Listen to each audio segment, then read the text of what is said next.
संत रामपाल जी महाराज एक ऐसे महान संत जिन्होंने अपनी सतभक्ति, तत्व ज्ञान, करुणा और सेवा के बल पर समाज में नई मिसाल कायम की है। संत रामपाल जी महाराज की अगुवाई में उनके सभी सतलोक आश्रमों से समाज कल्याण के अद्भुत कार्यों ने समाज को सुनहरे भविष्य की एक नई उम्मीद दिखाई है।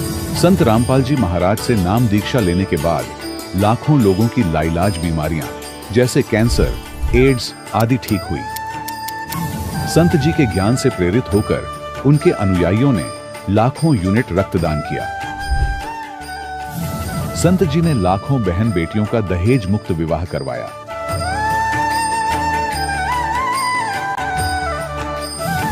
संत जी ने लाखों लोगों का नशा छुड़वाया, करोड़ों उजड़े परिवार बसे।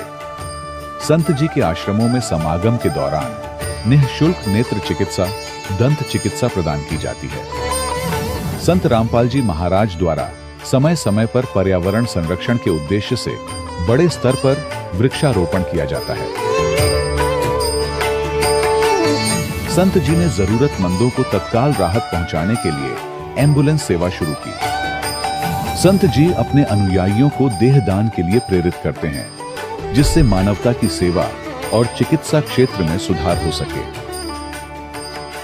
संत रामपाल जी महाराज के सभी आश्रमों में हर रोज निःशुल्क भंडारा आयोजित किया जाता है, जहां हर वर्ग, हर जाति और हर धर्म के लोग एक साथ बैठकर भोजन करते हैं।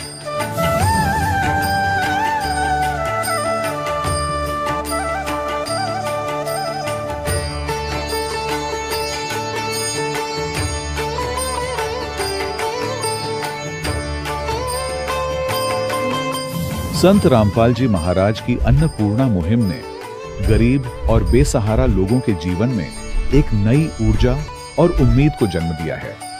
घर घर खाद्य सामग्री और जरूरी मदद पहुंचाकर संत रामपाल जी महाराज ने लोगों को दुख और मजबूरी से लड़ने की ताकत प्रदान की है।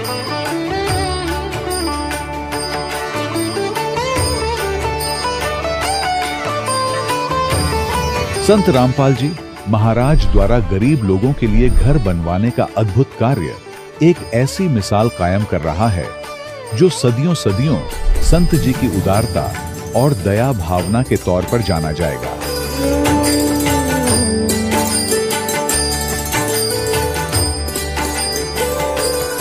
संत रामपाल जी महाराज के आश्रम में हजारों बुजुर्गों को सम्मान और प्यार के साथ जीवन जीने का अवसर मिलता है। उनके खाने, रहने और स्वास्थ्य की पूरी जिम्मेदारी संत रामपाल जी महाराज उठाते हैं। अनाथ बच्चों के लिए संत रामपाल जी महाराज के सभी आश्रम किसी वरदान से कम नहीं। यहाँ उन्हें शिक्षा, संस्कार और भविष्य के लिए बेहतर अवसर प्रदान किए जाते हैं। चाहे बाढ़ हो, भूकंप या महामारी, संत रामपाल जी महाराज और उनके अनुयायी हमेशा ही जरूरतमंदों के लिए सबसे आगे खड़े रहते हैं।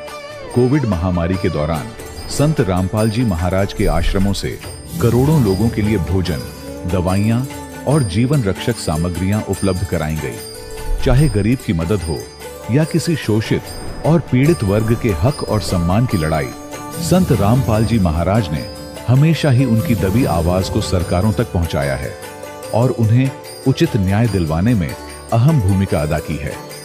समाज में आध्यात्मिक और सामाजिक मूल्यों के प्रति जागरूकता लाने में संत रामपाल जी महाराज हर कदम पर मानवता के सच्चे सेवक साबित हुए हैं।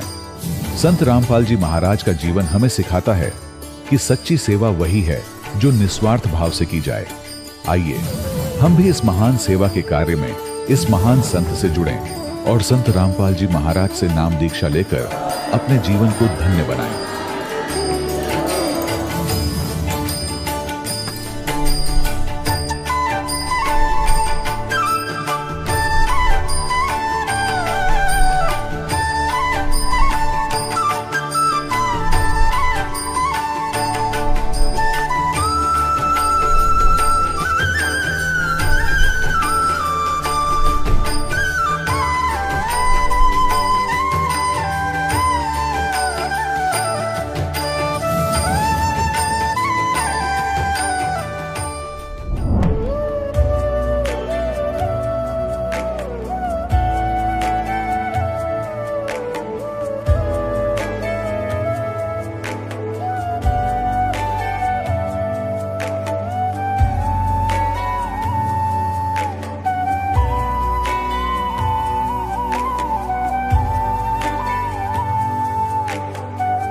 गीता में अर्जुन को स्वयं भगवान कह रहे हैं कि उस परमेश्वर की शरण में जा, उसके लिए उन संतों के पास जा जो तत्वदर्शी हो।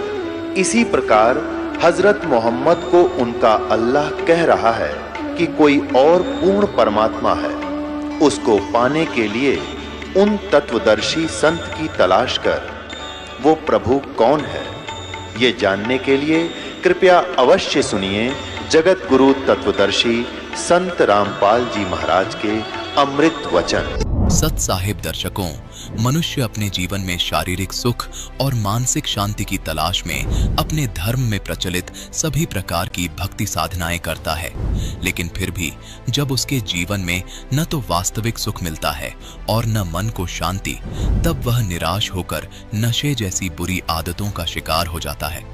दर्शकों, कुछ ऐसी ही कहानी थी काठमांडू, नेपाल के रहने वाले हरिप्रसाद जी की। हरिप्रसाद जी बचपन से ही देवी देवताओं की पूजा, धूप ज्योत जलाना, व्रत उपवास करना और मंदिरों में दर्शन करना, इन्हीं साधनाओं को भक्ति मानते थे। लेकिन इन सब साधनाओं के बावजूद भी न तो इनके जीवन में सुख था और न ही शांति। लेकिन दर्शकों, आज हरिप्रसाद जी का कहना है कि इनके जीवन की दिशा उस दिन बदल गई जब इन्होंने संत रामपाल जी महाराज से नाम दीक्षा ली। हरिप्रसाद जी का कहना है कि जब से मैंने संत रामपाल जी महाराज से नाम दीक्षा ली है, तब से मेरे जीवन के सारे शारीरिक कष्ट और मानसिक परेशानियां छूमंत्र हो गई हैं। भगवान संत रामपाल जी महाराज की दया से मेरी कई वर्षों की नशे जैसी बुरी आदत भी छूट गई है। दर्शकों, आखिर ऐसा क्या है संत रामपाल जी महाराज द्वारा दी जाने वाली भक्ति साधना में कि जिन लोगों का नशा छुड़वाने में सरकारें और महंगे इलाज भी असफल हो जाते हैं, वे संत रामपाल जी महाराज से नाम दीक्षा लेने मात्र से नशे जैसी आदतों से भी बहुत ही आसानी से मुक्त हो जाते हैं। आखिर इसके पीछे की सच्चाई क्या है? आइए सुनते हैं हरिप्रसाद जी की कहानी, उन्हीं की जुबानी। सर नमस्कार। सत साहिब। सर क्या नाम है आपका? मेरा हरिप्रसाद तिवारी, मैं नेपाल से। सर क्या काम करते हैं आप? मैं वेटरनरी डॉक्टर हूँ, वेटरनरी प्रैक्टिस करता हूँ। सर संत रामपाल जी महाराज से नाम दीक्षा आपने कब ली? मैंने 2014 में लिया। संत रामपाल जी महाराज से नाम दीक्षा लेने से पहले आप क्या भक्ति साधनाएं करते थे? मैं हिंदू धर्म के नाते से ब्रह्मा विष्णु शिव गणेश सबका पूजा करते थे, श्राद्ध करते थे, विवाह वर्तमान करते थे, सब चाड़ बाड़ जो पर्व मनाते थे वो सब मनाते थे, सब कुछ करते थे। सर संत रामपाल जी महाराज की शरण में आप कैसे आए? हम संत रामपाल जी महाराज के साथ में तो वही ज्ञान गंगा पुस्तक के माध्यम से ही आया। ज्ञान गंगा पुस्तक मिला हमको, वही पुस्तक पढ़ लिए। वो एक होटल में एक चाय की दुकान में मिल गया। वो पढ़ने से हमको इच्छा आ गया कि मेरा भक्तमती को रोग था थायराइड का। चैनल पर वो सत्संग चल रहा था कि मेरा भक्तमती बोला बरवाला आश्रम में ऐसा ऐसे गुरुजी है, चलिए वहाँ जाने से रोग ठीक हो जाएगा। तब वो हमका विश्वास नहीं था कि बहुत गुरु है, बहुत जगह गया चुके हैं, बहुत डॉक्टर लगा चुके हैं, लेकिन वो रोग ठीक नहीं हुआ। तब वहाँ भी नहीं होगा, हम क्यों जाएंगे? नहीं जाना है, पैसा खर्च करके क्यों वहाँ जाना है? तो नहीं, एक बार हमको लेके तो चलिए, कैसा है गुरुजी देखेंगे, अगर हो जाएगा ठीक हो जाएगा तो ठीक रहेंगे हम, चलिए। तब हम आश्रम आने की कोशिश किया। पहले चलने में कुछ दिन पहले चलने से मन हुआ था, तब वो नहीं चांस मिला, तो बाद में आया गुरुजी से आया। तब मंत्र दान लेने के टाइम में भी हमको संकोच आ गया है कि ये ठीक होगा कि नहीं। हम तो ताश खेलता था, गुड़ का पान पराग सुपारी खाता था, कभी कभी दारू भी पीता था, बुरा नशा था, ऐसे छोड़ने में तो बहुत मुश्किल था, इसलिए ये हम नहीं लेंगे। तब आया परमात्मा से, हम बोला कि मन से बोला परमात्मा को, हम ऐसा बुरा आदत है हमको, ये छूटेगा कि नहीं? देखिए परमात्मा, ये छूटेगा तो सही है, आप नहीं तो नहीं है, हम नहीं मानते हैं। तब वो बुरा आदत भी हमारा छूट गया। नाम दान लेने से हमारा सब कुछ ठीक हो गया।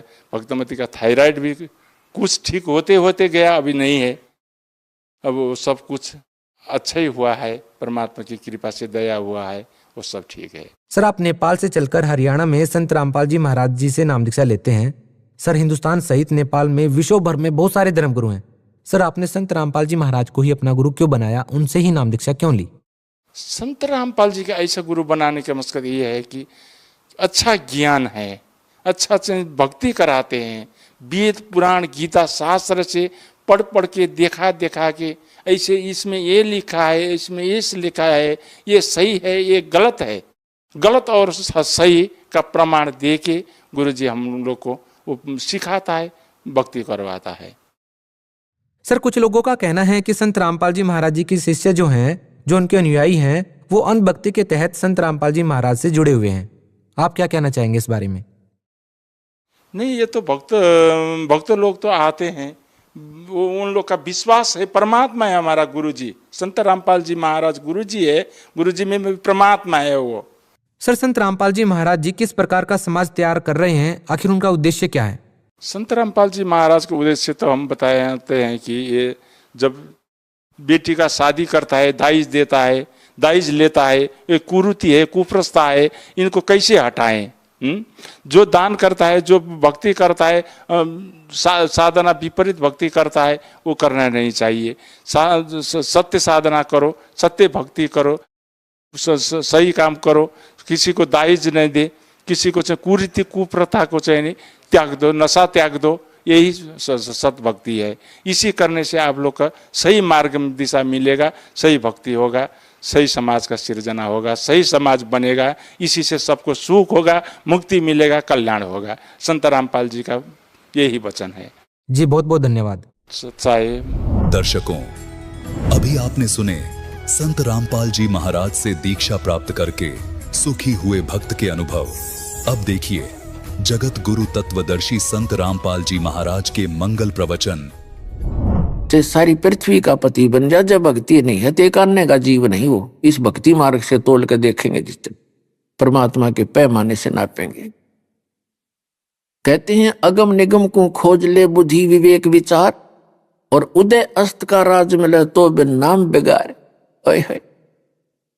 परमात्मा कहते हैं जरा सी बुद्धि से काम लेकर देख प्राणी, यदि भक्ति नहीं है, सतनाम सच्चा नाम तेरे पास नहीं है, सत भक्ति नहीं है, उदय अस्त का राज मिले तो बिन नाम बिगाड़। जो व्यक्ति सत भक्ति नहीं करता है और चाहे सारी पृथ्वी का राजा हो जावे, वो बेगार कर रहा है। बेगार किसे कहते हैं? जैसे पुराने समय में पहले हमने वो याद है वो बातें, जैसे ये 3 व्हीलर चले थे बड़े बड़े पेट्रोल के, तो हमारे गांव से दूसरे निकटतम एक स्टेशन था, वहां तक जाया करते थे, बस स्टैंड। एक दिन उनमें से एक साथी नहीं आया, 2 चलते थे। वो दूसरे ने पूछा कि कल क्यों नहीं आया, क्या कारण हो गया? उसने बताया कल मैं बेगार में फंस गया। बेगार में, बेगार कैसी होती थी? ये पुलिस वाले पहले इनके पास कोई जीप जाप होया नहीं करती थानों में, ये ऐसे किसी के व्हीकल न पकड़ लेते जो किराए पर चला करते। सारा दिन वो अपने पल्ले से तेल डलवाता, व्हीकल वाला, जीप वाला या 4 व्हीलर 3 व्हीलर वाला, और सारा दिन इधर उधर पता नहीं कहाँ तक ले जाते उसको। सारी सुबह शाम, सुबह पकड़ते, शाम न रात न छोड़ दिया करते। उसके साथ ऐसा ही हुआ था, वो सुबह ले गए उसको, रात को 12-1 बजे छोड़ा उसको, और 200 रुपये का पेट्रोल, आज तो 20,000 समझ लो, उस समय का 200, सन 1975 की बातें। उनका था 200 रुपये का पेट्रोल लग गया, और 1 मिनट पहिया टेका नहीं, सारा दिन इधर चलो उधर चलो, और खाना भी करते हैं खाया 200 रुपये का तेल ला के। यानी दूसरों को तो ऐसा दिखा था जैसे आज तो इसने खूब कमाई कर ली होगी, और वो फंस रहा बेगार में। 200 रुपये गर्ते लगा दिए, और शाम ने नो का नो खाली हाथ करना आ गया। तो यहां बताते हैं जो आज आपको भक्तिहीन प्राणी, चाहे प्रधानमंत्री है और चाहे वो मुख्यमंत्री है और चाहे पूरी कितनी बड़ी फैक्ट्री का स्वामी है, वो ऐसा व्यक्ति समझो जैसे बेगार कर रहा हो, 1 मिनट की फुर्सत नहीं, सारा दिन वो चाहे कितना आपको लगता है उसके आगे पीछे बड़ी चहल पहल रहती है, पर वो अपने जीवन का नाश कर रहा है, वो बेगार करने लग रहा है। जब यहां से जाएगा अपने पुनों की पूंजी को बर्बाद करके खाली हाथ जाएगा उस दरबार में, कहते हैं एक प्रियव्रत नाम का राजा था। उसने काफी वर्षों तक तप किया। उस तप के बदले में उसको अगले जीवन में राजा बना दिया। जब उसका राज्य का समय पूरा हुआ, यमदूत आए उसको लेने के लिए। तब उसने कहा कि यमदूतों, मुझे थोड़ा सा समय और दे दो। तो यमदूतों ने कहा, खबरदार, एक सांस भी लिया है तो तेरे ताई आगे कोई भी एक श्वास भी देने का अधिकार हमें नहीं है। उसकी पकड़ के बाजू ले गए, स्थूल शरीर यहां रह गया। धर्मराज के दरबार में खड़ा किया। धर्मराज ने पूछा कि भाई, इतने वर्ष तक तूने तप किया, इतने वर्ष तक राज्य किया, कुछ भविष्य के लिए भी लेकर आया? वहां जाके इसकी सारी बुद्धि सेट हो जाती है, इसको पता लग जाता तू करने के गया था, के को बद कर आया है। वह अगरम मगरम नहीं चलती, इसकी आगे आगे फिल्म चल पड़ती है और उसका बैड और गुड अकाउंट के वहां सारा अलग अलग रखा पाओगे। तब कहता है, जी गलती बन गई, मुझे थोड़ा सा समय और दे दो। नो बोला, भले आदमी। उसके विषय में लिखा है, उसने 11 अरब वर्ष तक राज्य किया, 11 अरब वर्ष तक तप करके। तो उन्होंने कहा कि जब तू 11 अरब वर्ष में नहीं तू कुछ फली फोड़ के लाया, ईब के कला तोड़ेगा, चल गधे की योनि में चल। कबीर साहब कहते हैं, कबीर हरि के नाम बिना ये राजा रसब हो, और माटी लदे को मार के फिर घास ना डाले कोई। तो परमात्मा हमें याद दिलाना चाहते हैं कि अगम निगम को खोज ले, भविष्य में कुछ विचार कर ले बच्चा, और बुद्धि विवेक विचार उदय अस्त का राज मिले तो बिन नाम बेगार। मन तू सुख के सागर बसरे, भाई और न ऐसा यस रे। यस माने और कोई महिमा नहीं है इस जैसी। यदि तू भक्ति करके सतलोक चला गया तो उससे बड़ी तेरी महिमा और हो नहीं सकती। जैसे कोई पुण्यकर्मी प्राणी अच्छे राजनेता धर्म नेता हुए हैं, उन्होंने कोई अच्छे काम भी किए क्योंकि उनका स्वभाव होता है, लेकिन भक्ति ना करने से वो चले गए। अन्य योनियों में विधान है भगवान का, ये कोई किसी के कहने और सुनने से थोड़ा चेंज होगा। और वो अच्छा नेता था, उसका यहाँ स्टेच्यू बना करके एक वर्ष में एक बार उसका माला डाल देते हैं ना, सारे दिन काग बैठे उसके ऊपर। अमन माना वो स्टेच्यू पाप पे कौआ बन के ऊपर अपने सिर में बीट कर दाओ, हर वहां उसकी महिमा गाई जा रही है, खाक महिमा ये। तो पुण्यात्मा अच्छी बात है, अच्छे व्यक्ति अच्छे काम करना भी चाहिए, लेकिन इस मनुष्य जीवन के उद्देश्य को भूलकर अन्य काम के अंदर जीवन नाश कर दिया, या कति समझदारी नहीं है। उसको याद दिलाया जाता सत्संग के अंदर, मन तू सुख के सागर बसरे और न ऐसा यसरे। सर्व सोने की लंका थी, वह रावण से रणधीरम, एक पलक में राज बिराजी जम के पड़े जंजीरम। आप कितना सोना इकट्ठा कर लोगे, किसी के पास 500 ग्राम होगा तो छाती पीटता फिरे, और बड़ा धन इकट्ठा कर लिया। कहते हैं सारी सोने की लंका बना रखी थी रावण ने। परमात्मा कहते हैं कि भक्ति बिना क्या होता है, ये भ्रम रहा संसार, और 1 ग्राम सोना पाया नहीं रावण चलती बार। सोने के महलों में लेटा करता, जाते समय कहते 1 ग्राम 1 रति सोना नहीं ले जा सका। तो वो खाक था उसका था क्या वहां पर? उसने जो करना चाहिए था वो किया नहीं। लेकिन ये भी नहीं कह सकते कि रावण ने भक्ति ना करी, लेकिन जैसे गुरु मिले, अपने आत्मा मानव का दोष नहीं, भक्ति मार्ग के जितने धर्म गुरु नकली हैं, असली धर्म गुरु तो असली काम किया करते। ये नकली जो धर्म गुरु हैं, इनको स्वयं नहीं पता तुम कि हुआ बाई बकरे और इतने अनमोल जीवन को नाश करने जा रहे हैं। पुण्यात्माओं की एक एक सांस की कीमत है, इनकी नाश करवा दिया अनजानों ने। ये राधा स्वामी धन सतगुरु सच्चा सौदा सरसार, ये जगमाल वाली रिये, तेरा निरंकारी, ये कबीरपंथी, ये सारे नकली, कक का पता नहीं इनको। चलो पहले ना ज्ञान था, दास 3-4 वर्ष से सरेआम रुके मारन लाग रहा, मीडिया के माध्यम से आवाज लगा रहा हूं तुम झूठे हो, तुम्हारा ज्ञान गलत है, तो ये तैसी होते तो सरेंडर कर देते और कह देते भाई सच्ची बात है, नहीं तो मुझे बताओ भाई तू रामपाल गलत कह रहा है, एक शब्द तो बता दो और बताओ तुम्हारा ज्ञान कहाँ है। तो ये तैसी नहीं आपके दास का उद्देश्य किसी की बुराई करना नहीं, लेकिन इतना अनमोल जन्म बर्बाद हो रहा दास पे देखा नहीं जाता। आखिरी सांस तक आवाज लगाऊंगा जब तक इस शरीर में दम रहेगा, और सारे संसार को जगा कर छोड़ दूंगा। मालिक साथ है, उसका आदेश है।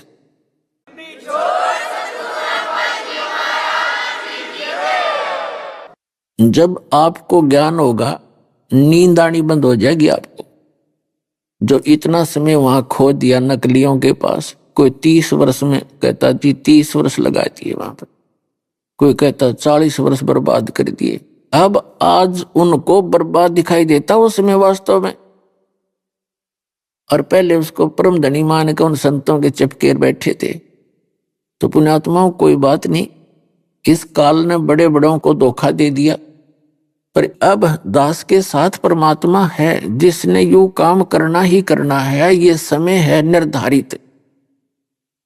इन संतों ने एक दिन सरेंडर करना पड़ेगा, ना वहां कोई नहीं रहेगा, पब्लिक यहां आ लेगी सारी, अपना कल्याण कराऊंगी।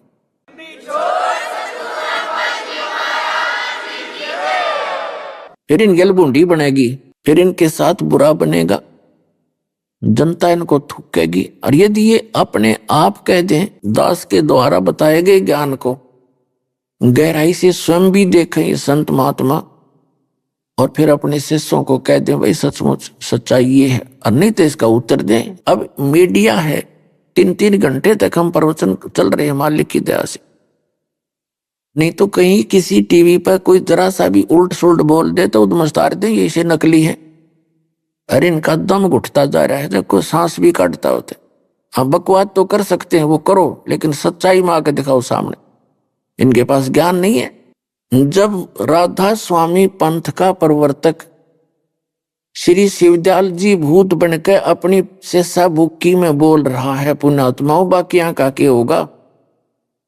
एक छोटी सी बात समझने की, जिसको हम परम धनी मान रहे वो भूत बन गया तो मोक्ष कहाँ होगा बाकी का। समझदार ने संकेत बतेरा हुआ है, और मन ने तो गला पड़ा लिया, सारा कुछ इतिहास खोल के धर दिया इनका।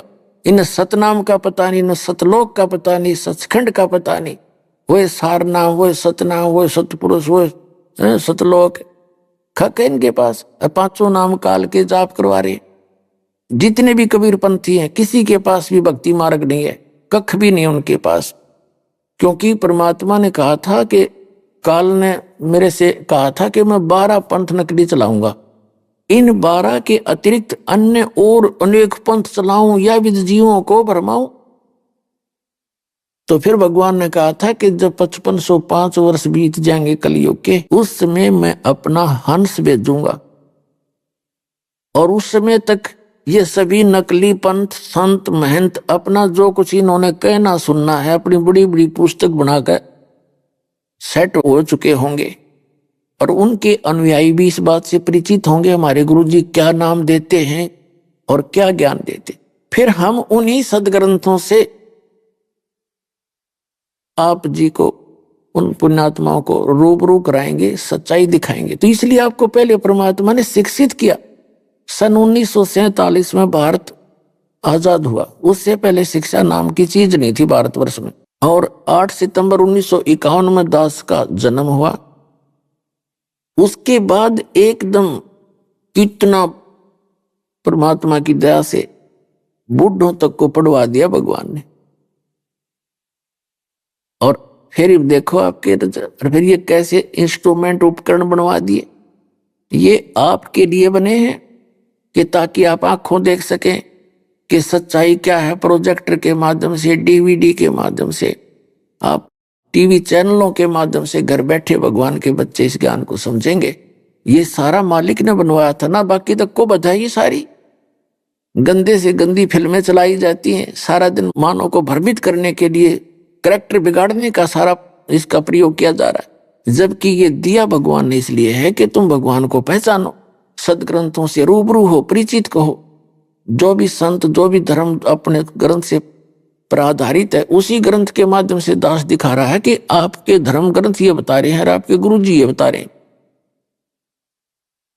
तो 2 मिनट में निर्णय हो रहा है, तभी तो ये परिणाम देख रहे हो आप। इस दास के साथ इतना बुरा किया इन लोगों ने। उद्देश्य उनका यही था कि यदि रामपाल सफल हो गया, थारी दुकान बंद हो जाएंगी। इन नकली संतों, पंथों, आचार्यों, शंकराचार्यों ने। और लेकिन मालिक साथ है, सांच को आंच नहीं होती। राज डूंडा ठा दिया, सबके छक्के छुड़ा दिए परमात्मा ने। और एक दिन आएगा, इनको धिक्कारेगी दुनिया।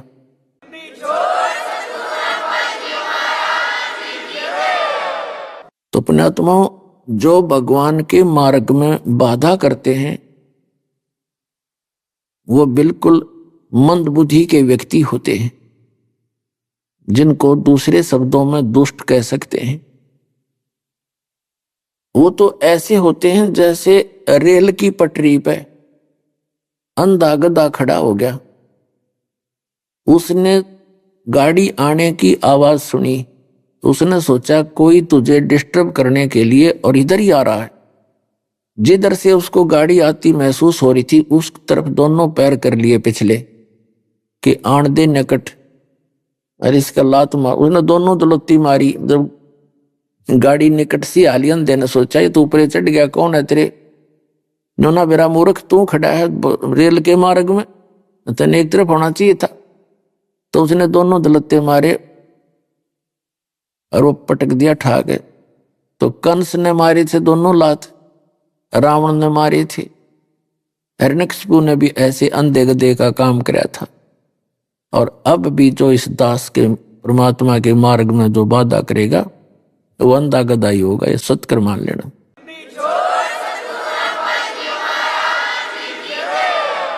तो पुण्यात्माओं, परमात्मा ने बताया है कि मन तो सुख के सागर बसरे, भौर नहीं ऐसा यसरे।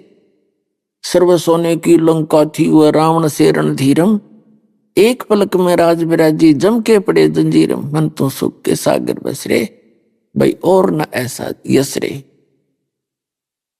पुण्यात्माओं,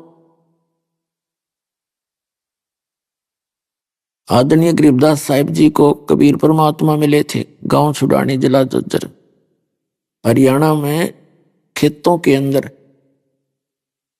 और वहां से उनको सतलोक लेकर गए थे। 10 वर्ष के बालक थे वो। फिर वहां से सारा कुछ ऊपर की सब क्रियाएं, सब तत्व ज्ञान से परिचित करा के गरीबदास महाराज ने परमात्मा को आंखों देखा, ऊपर की सारी स्थिति को आंखों देखा, और फिर आके बयान किया कि उनको वापस छोड़ा अपना गवाह बना के कबीर भगवान ने। तब उन्होंने कहा कि मन तू चल रे सुख के सागर, जहां पर शब्द सिंधु रत्नाकर। अब सुख का सागर किसे कहते हैं? जहां दुख नाम की चीज नहीं। जैसे समुद्र के अंदर कोई नौका जहाज में बैठकर चला जाता है व्यक्ति 100-200 किलोमीटर, 100-200 किलोमीटर जाने के बाद वहां जल के अतिरिक्त कुछ भी दिखाई नहीं देता उसको, जहां देखा जल ही जल, जल ही जल। तो परमात्मा ने बताया कि सतलोक वो सुख का सागर है जहां दुख नाम की चीज नहीं। और सागर मीन कभी समाप्त न होने वाला जो पदार्थ, तो वहां सुख रूपी पदार्थ कभी समाप्त नहीं होते। वहां बाग बगीचे हैं, बहुत सुंदर मधुर मेवा है, सब फल फ्रूट लगे हुए सदाबहार रहते हैं।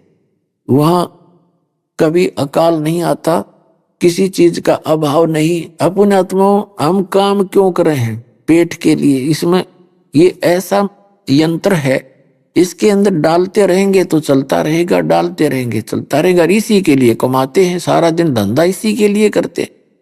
झोंपड़ी झांपड़ी तब बाद की बात है, जब पेट भर जाए आदमी का तब बड़े मकान बनाने की सोचा, जब पेट ना भरे मकान धरे धराए रह जाए।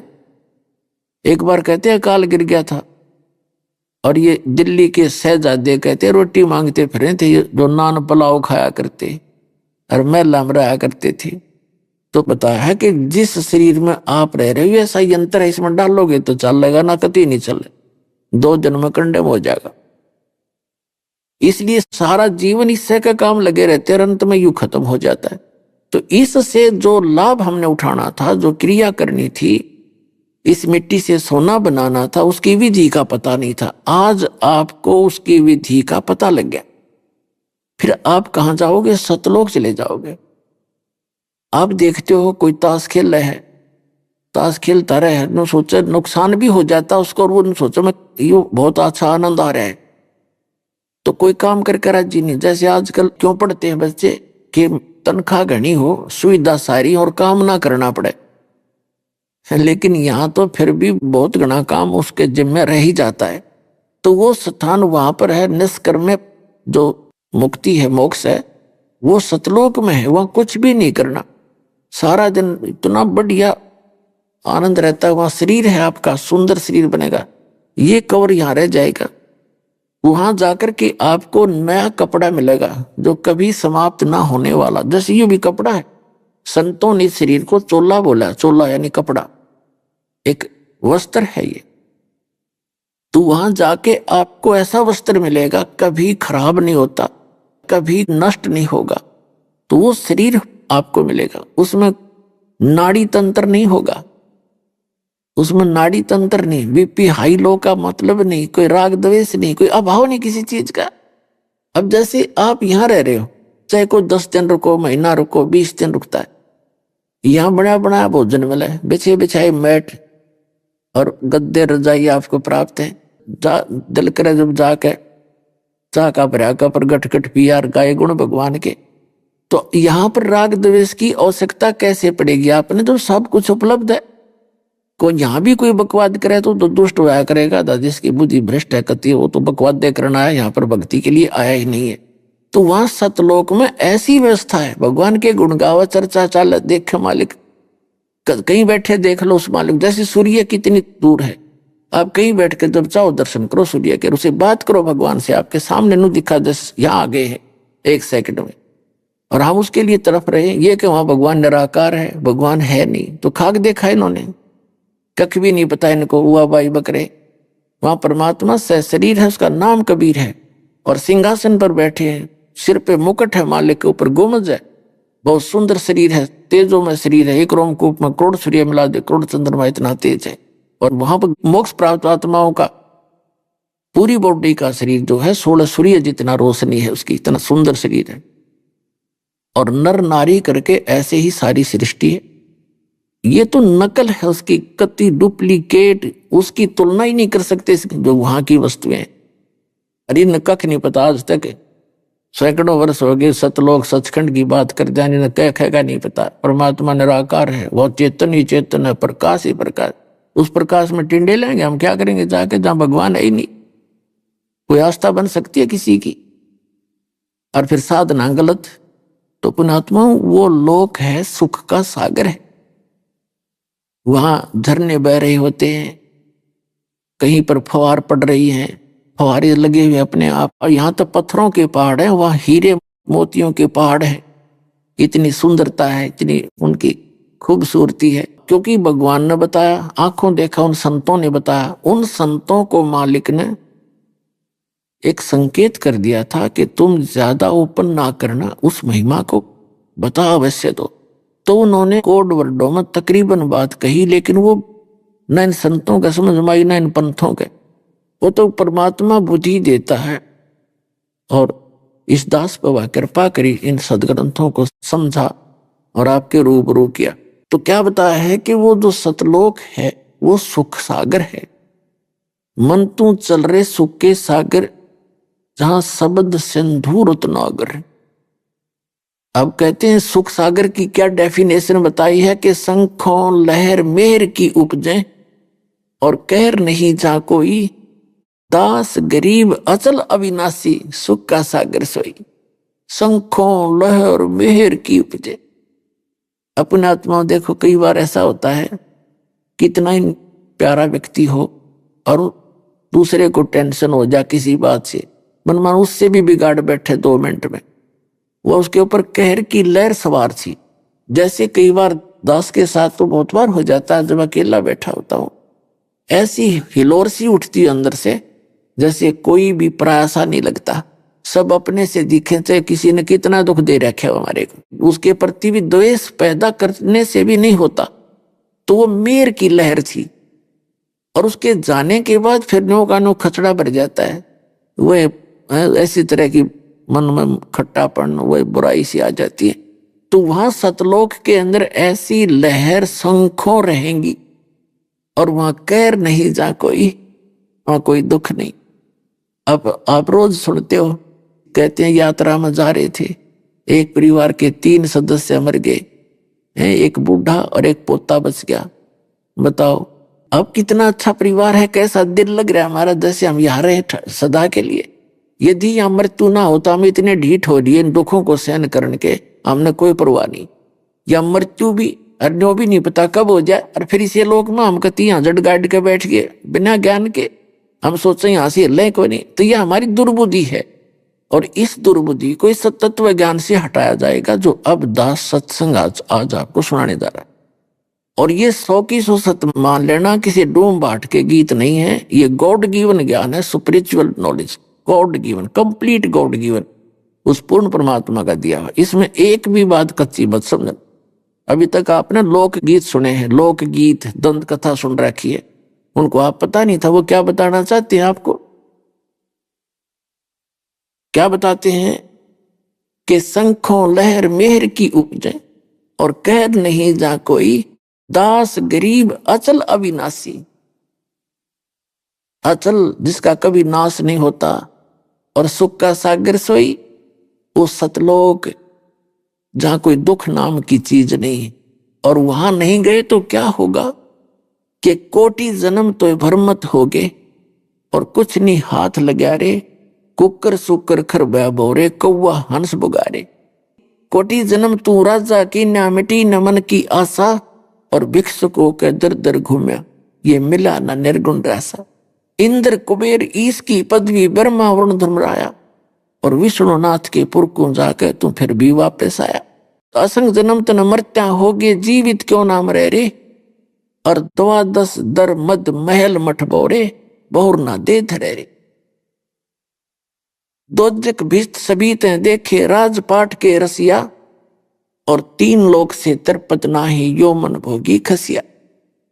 सतगुरु मिले तो इच्छा मेटे, पद मिल पदे समाना, और चल हंसा उस लोक पठाऊं, जो आदि अमर स्थाना। 4 मुक्ति जहां चंपी करती, माया होरी दासी, दास गरीब अभय पद पर से वो मिले, राम अविनाशी। अपनात्माओं, श्री ब्रह्मा, श्री विष्णु, श्री शिव जी को हम हिंदू धर्म में जन्मे व्यक्ति आज तक इनको अविनाशी अजरो अमर मानना करते थे, और यही सब करता धरता मान रखे थे। फिर कभी कभी कोई घनी गहराई से ज्ञान बताने वाला आता था तो कहता था ब्रह्मा जी की तो मृत्यु होती है, विष्णु और शिव जी की मृत्यु नहीं होती। अब और वो ज्ञान कहां से देते थे? इन पुराणों से। ब्रह्मा विष्णु महेश की मृत्यु ये नासवान, ये खुद कहते हमारी तो जन्म मृत्यु होती है, हम अविनाशी नहीं है। तो ये क्या था? ये लोक वेद था, ये दंत कथा थी, शास्त्र विरुद्ध ज्ञान था, ये शास्त्रों का ज्ञान हमें प्राप्त नहीं था। इसके लिए परमात्मा कबीर जी ने अपने ऊपर उदाहरण देकर बताया है कि पीछे लग गया जाऊं था मैं लोक वेद के साथ, रास्ते में सतगुरु मिल गए, दीपक दे दिया हाथ।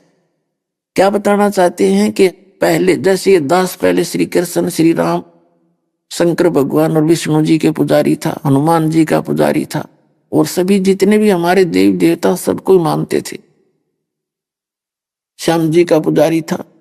तो उस लोक वेद के आधार से परमात्मा कहते पीछे लग गया जाऊं था मैं लोक वेद के साथ दंत कथा सुन के, और रास्ते में इस भक्ति मार्ग में सतगुरु मिल गए, उन्होंने तत्व ज्ञान रूपी टॉर्च दे दी। अब हम अंधेरे में भटकेंगे नहीं, अब हम रोड पकड़ कर चल पड़े, खड्डों में नहीं गिरेंगे, हम रास्ता नहीं भूल सकते। तो कहते पीछे लग गया जाऊं था मैं लोक वेद के साथ, रास्ते में सतगुरु मिल गए, दीपक दे दिया हाथ। तो ये दीपक मिल गया आपको, ये तत्व ज्ञान रूपी दीपक हमें मिल गया और दास सबको दे देगा एक एक टॉर्च, और भाई रोशनी में चलना, भटकना ना।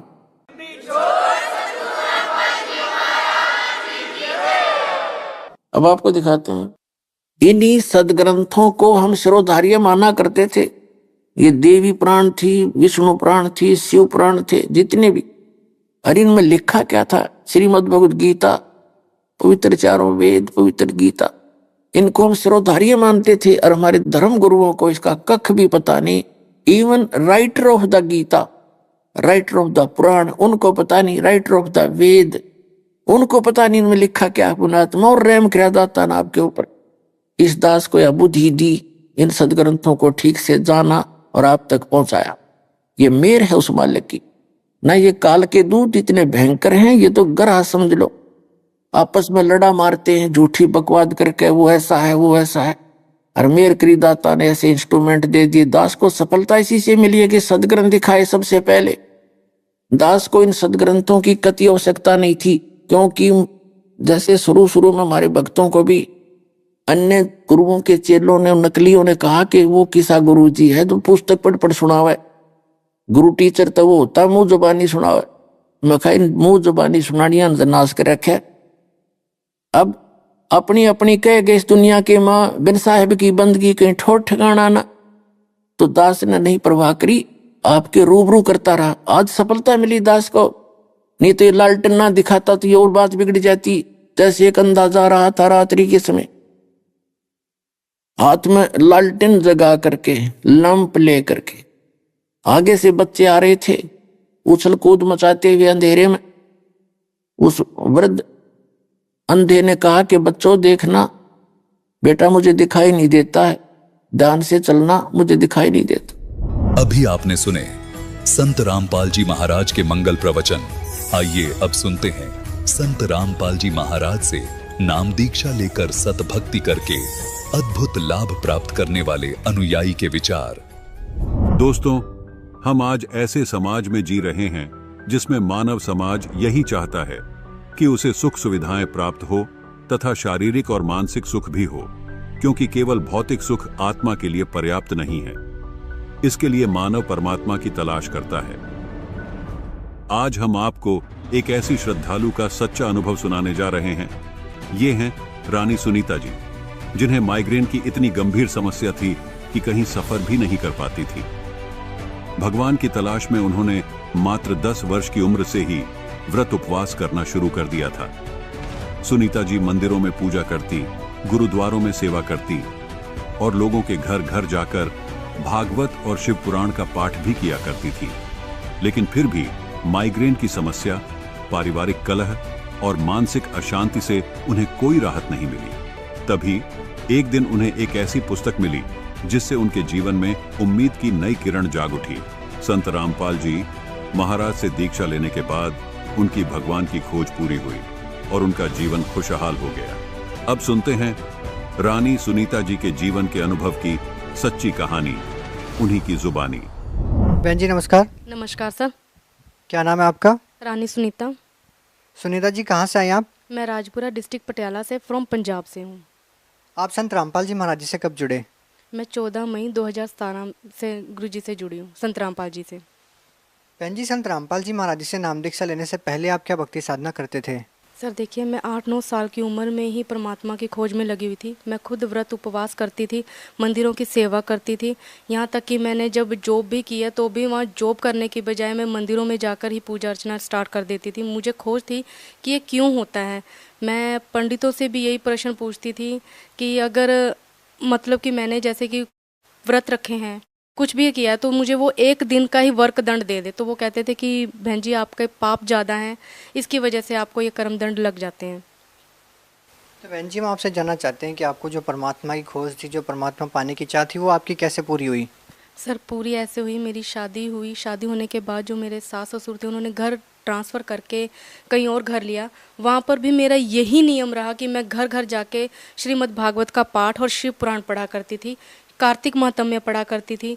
मैं घर घर जाके पूजा, संध्या आरती, ये सब कुछ क्रिया करती थी। लेकिन वहाँ पर एक भगत जी मुझे मिले तो उन्होंने मुझे 1-2 प्रश्न पुट किए तो मुझे उनकी बातें भी अच्छी लगी। तो उन्होंने कहा कि ये जो जिनकी आप ये श्राद्ध वगैरह निकालते हो, ये तो जन्म मृत्यु में आ जाते हैं, इनका खुद का समापन नहीं होता और आप यहाँ के श्राद्ध निकालते हैं। बहन जी, हम आपसे जानना चाहते हैं, आपकी जो परमात्मा पाने की चाह थी, परमात्मा की जो आपकी खोज थी, वो आपकी कैसे पूरी हुई?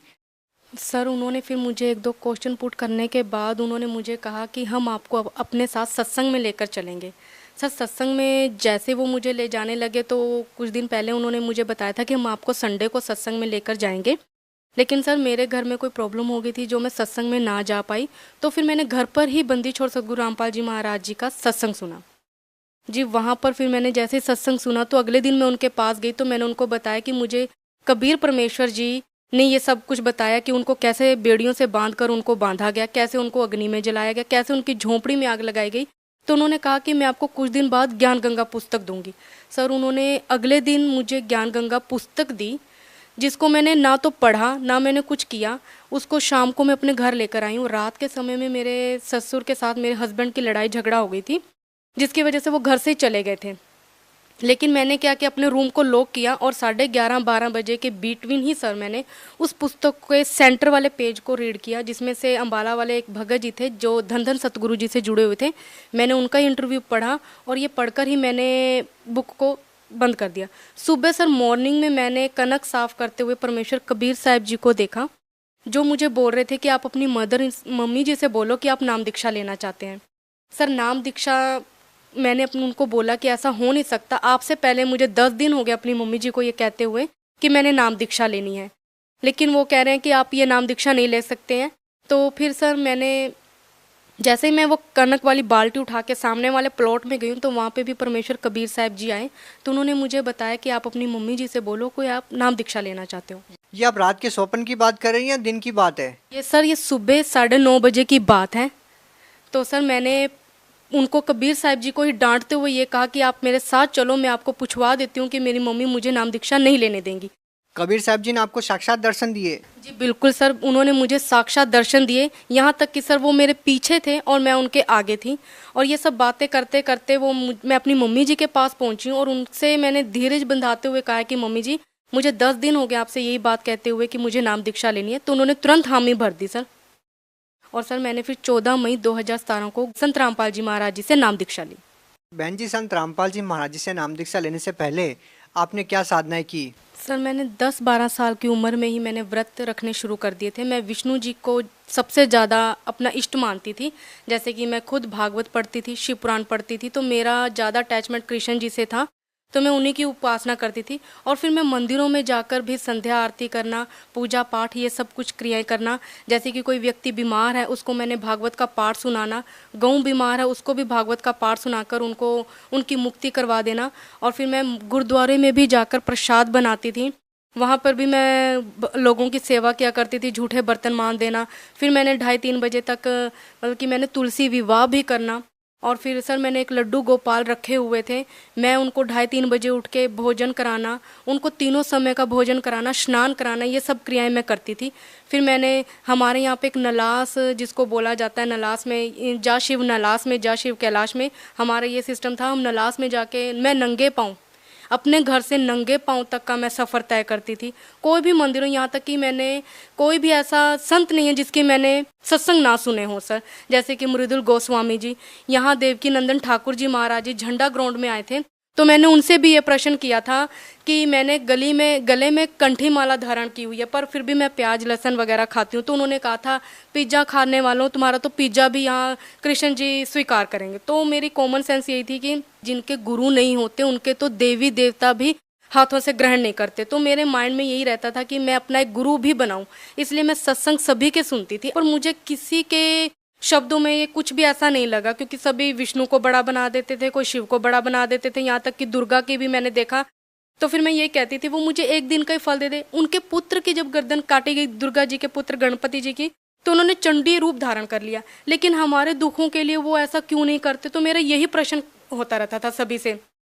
तो वो कहते थे बेटा आपके पाप ज़्यादा हैं जिसकी वजह से आपको ये चीज़ें फेस करनी पड़ती हैं। सर मेरे को कहीं पर भी सेटिस्फैक्शन नहीं हुआ कि किसी का भी ज्ञान अच्छा हो जो मेरे क्यों शब्द को ख़त्म कर दे। सर बहन जी, जैसा कि आपने बताया कि आपने इतनी सारी साधनाएं की, उसके बावजूद भी आपको जो परमात्मा पाने की चाह थी वो समाप्त नहीं हो रही थी, तो बहन जी हम आपसे जानना चाहते हैं कि वो आपकी जो चाह थी वो कैसे समाप्त हुई, और संत रामपाल जी महाराज जी से नाम दीक्षा लेने के बाद आपको क्या लाभ मिले? ये बहुत अच्छा क्वेश्चन किया कि मेरी चाह कैसे ख़त्म हुई। मेरी ये चाह इसी संत रामपाल जी महाराज जी की शरण आने से ही समाप्त हो गई, क्योंकि मैं भागवत उठाती थी तो ये विष्णु जी को ही बड़ा बना देते थे, यानी कि कृष्ण जी को ही बड़ा बना देते थे। मैं शिव पुराण पढ़ती थी तो शिव जी कह देते मैं ही करता हूँ, मैं ही धरता हूँ, मैंने ये किया, मैंने वो किया। मेरा क्वेश्चन ही नहीं क्यों ख़त्म होता था। लेकिन यहाँ बंदी छोड़ सतगुरु रामपाल जी महाराज जी की शरण आने से मुझे पता चला कि ब्रह्मा विष्णु महेश ये सभी नाशवान हैं, इनका भी आविर्भाव और तिरोभाव होता है, अर्थात ये भी नाशवान है।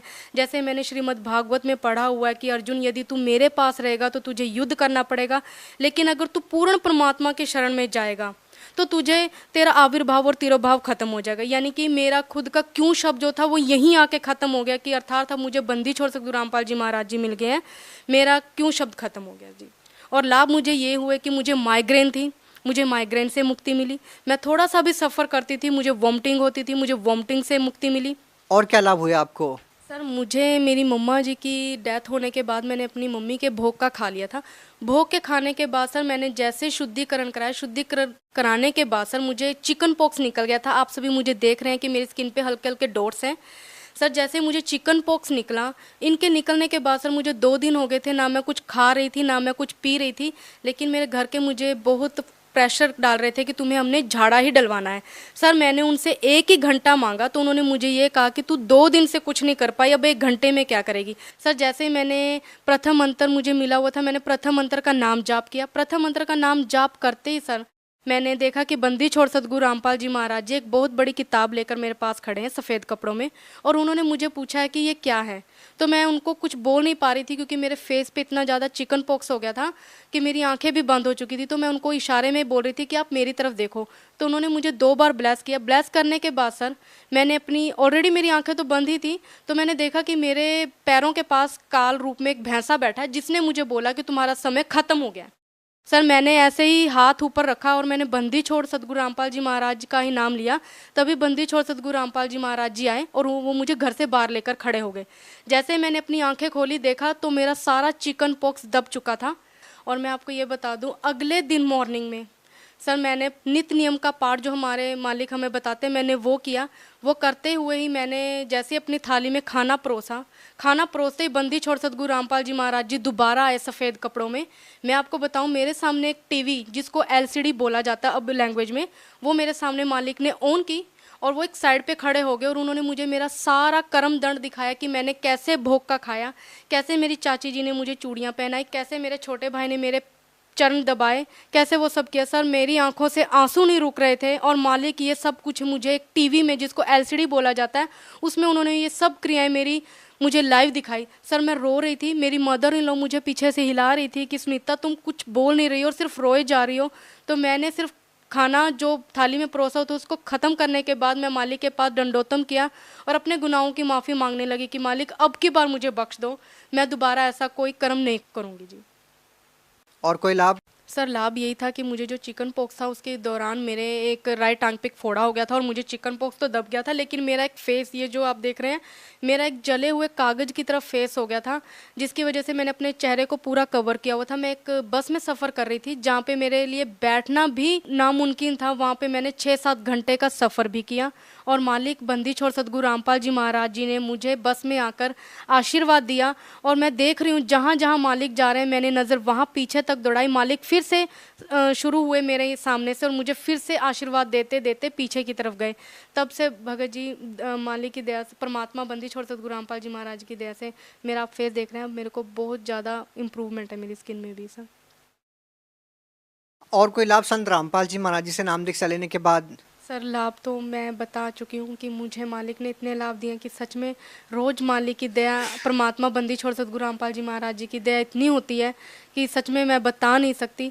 लेकिन फिर भी सबसे बड़ा लाभ यही है कि मुझे मेरे मोक्ष का रास्ता मिल गया है, जिस क्यों के लिए मैं जगह जगह घूमती थी। सर मैंने बाइबल भी रीड की, शिव पुराण भी पढ़ा, श्रीमद् भागवत का पाठ भी करती थी। मैं सभी लोगों को नर्क में डालती जा रही थी कि ये करने से ये हो जाता है, ये करने से ये हो जाता है, लेकिन मूर्ख बना बना के मैंने भी लोगों को छोड़ दिया, जबकि मुझे खुद को ज्ञान नहीं था कि ये तमोगुण और ये सतोगुण ब्रह्मा विष्णु महेश भी नाशवानी, और मैं सभी को इन्हीं की भक्ति करने के लिए बोल रही थी सर। अब मेरा क्यों शब्द भी खत्म हो गया सर।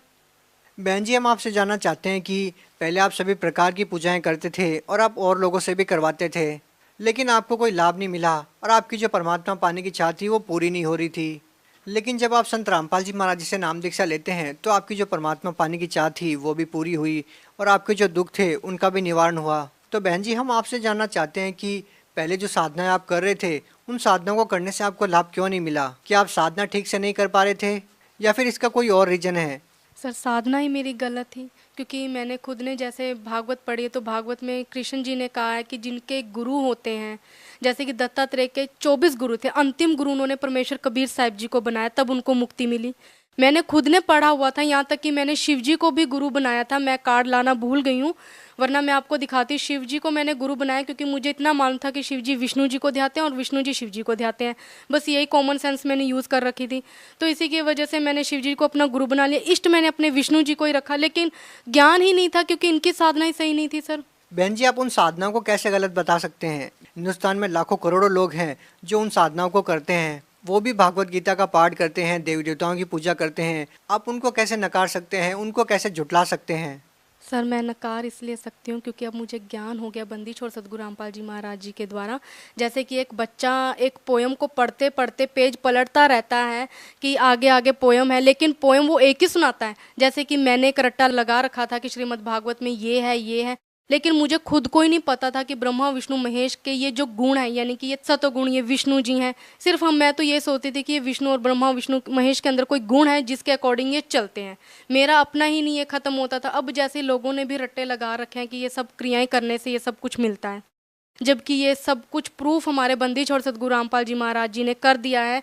बहन जी, संत रामपाल जी महाराज व अन्य संतों में आप क्या भिन्नता पाते हैं? आपने सभी संतों महंतों के सत्संग सुने, आपने संत रामपाल जी महाराज का भी सत्संग सुना है, तो आपको अन्य संतों व संत रामपाल जी महाराज में क्या भिन्नता नजर आई? सर कभी मुझे किसी संत ने ये नहीं बताया कि ब्रह्मा विष्णु महेश नाशवान है, क्योंकि मैंने खुद ने जैसे मृदुल गोस्वामी जी का, देवकी नंदन ठाकुर जी महाराज जी का, जो आज मुझे सभी देख रहे होंगे, मैं बता दूं, मैंने देवकी नंदन ठाकुर जी का महाराज जी का सत्संग यहाँ झंडा ग्राउंड में सुना था।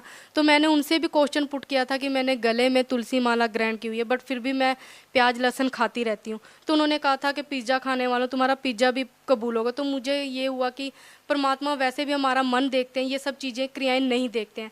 तो सर मैंने अब ये संतों में भी ये देखा है कि वो ब्रह्मा विष्णु महेश को यजुर्वेद बताते हैं, लेकिन बंदी छोड़ सतगुरु रामपाल जी महाराज जी ने बताया है कि श्रीमद् भागवत में लिखा हुआ है कि 3 स्कंद का 123 पेज पर विष्णु जी उनकी स्तुति करते हुए दुर्गा जी की बोलते हैं कि हमें उत्पन्न करने वाली त्रिदेव जननी आप ही हो। तो शिव जी भी यही कहते हैं कि अगर आप ही ब्रह्मा विष्णु महेश जी की उत्पत्ति करने वाली हो तो क्या मैं तमोगुणी लीला करने वाला शिव जी आपकी संतान नहीं हूँ, अर्थात मुझको भी उत्पन्न करने वाली तुम ही हो शिव। इससे सिद्ध होता है सर कि ये नाशवान है, और ये साधु संत जो दूसरे हैं, नकली हैं, वो हमें इन्हीं की साधना करने को बता रहे हैं। लेकिन बंदी छोड़ सतगुरु रामपाल जी महाराज जी ने ये डिफाइन कर दिया है कि ये नाशवान है, सही ये है और गलत ये है, मतलब कि हमें जमीन आसमान का फर्क बता दिया सर। बहन जी, एक और प्रश्न आपसे पूछना चाहेंगे। संत रामपाल जी महाराज जी के बारे में ये कहा जाता है कि वो देवी देवताओं की भक्ति छुड़वाते हैं, आप क्या कहना चाहेंगे? क्या संत रामपाल जी महाराज जी देवी देवताओं की भक्ति छुड़वाते हैं? जी, हमारे बंदी छोड़ सतगुरु रामपाल जी महाराज जी किसी की साधना नहीं छुड़वाते हैं, देवी देवताओं को नहीं छुड़वाते हैं, बल्कि शास्त्र अनुकूल साधना देकर ही हमें मोक्ष का मार्ग बताते हैं सर। बहन जी, आप भगत समाज को क्या संदेश देना चाहते हैं? सर मैं यही संदेश देना चाहूँगी कि इस धरती पर सिर्फ और सिर्फ बंदी छोड़ सतगुरु रामपाल जी महाराज जी ऐसे हैं जो सही मंत्र देकर और सही ज्ञान उपदेश देकर भक्त समाज का कल्याण करवा रहे हैं सर। जी, बहुत बहुत धन्यवाद आपका। जी सर जी।